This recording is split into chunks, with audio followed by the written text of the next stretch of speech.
आपण केवळ मराठी नावाच्या भावनेने जमलेले सगळेजण इथे एकत्र आहोत यांच्या साक्षीने मिळावा याच्यासारखा तर गौरव नाही असं मी म्हणतो. कारण ज्याला आपल्या भाषेवर प्रेम करता आलं त्यालाच दुसऱ्याच्या भाषेवर प्रेम करता येतं असंच मला वाटतं.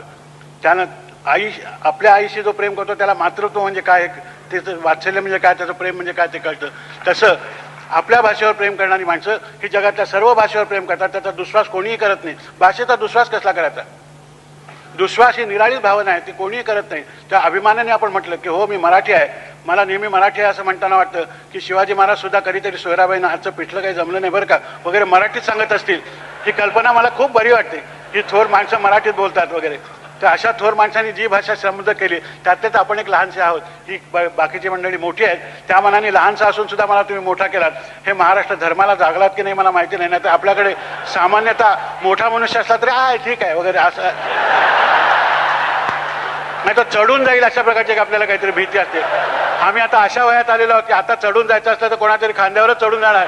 त्यामुळे ही भीती बाळगायचं काहीही कारण नाही आपल्याला.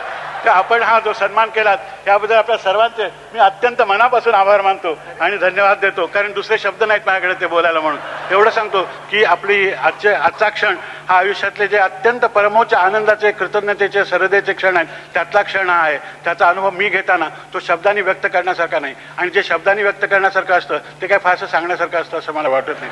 तर हा असा अनिर्वचनीय अनुभव दिल्याबद्दल मी पुन्हा एकदा आपलं ऋण व्यक्त करतो आणि कृतज्ञता.